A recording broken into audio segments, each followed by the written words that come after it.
সবাইকে শুভেচ্ছা জানাচ্ছি। আমরা আমাদের যে হেড অফ নিউজ এবং সিইও শফিক আহমেদ ভাই আমাদের মাঝে, আমরা এই আয়োজনটাই করতে চেয়েছিলাম পুরো ৭১ টিম আমাদের যে শক্তি, সেই শক্তিটাকে আমরা আসলে প্রদর্শন করতে চাই সম্মিলিতভাবে।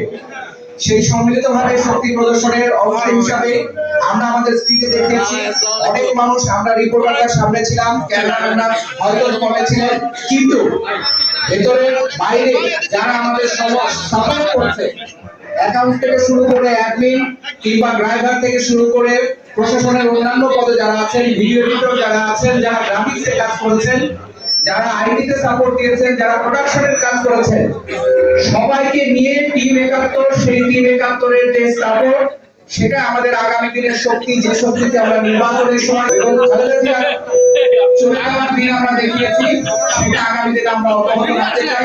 আরো হিসাবে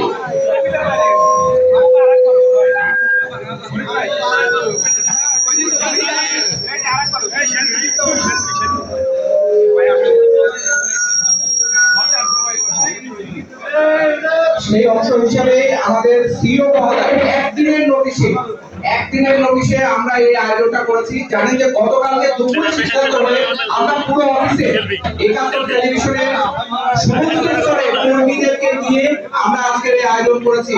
আমি ব্যক্তিগতভাবে সিইও মহোদয়কে বিশেষভাবে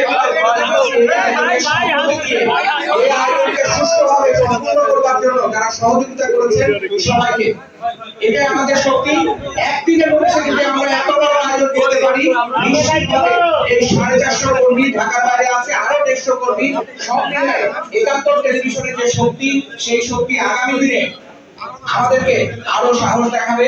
খাবার ঠান্ডা হয়ে যাচ্ছে, আমি সিইও মহোদয়কে অনুরোধ করব চলে আসার জন্য। যদিও এটা ওই রকম আনুষ্ঠানিক মঞ্চ না, কিন্তু তারপরেও আমরা আমাদের সিইও মহোদয়ের কাছে শুনতে চাই আগামী দিনের ৭১ টেলিভিশনের যে পথ চলা, সেটাকে আরো ভালোভাবে এগিয়ে নিয়ে যাওয়ার জন্য উনি আমাদের সামনে কিছু বলবেন। আমি অনুরোধ করব আমাদের ৭১ টেলিভিশনের সিইও এবং head of news Shafiq Ahmed ভাইকে কিছু বলার জন্য।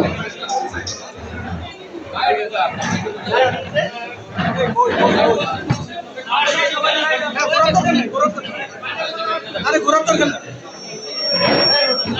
Hey, hey, hey.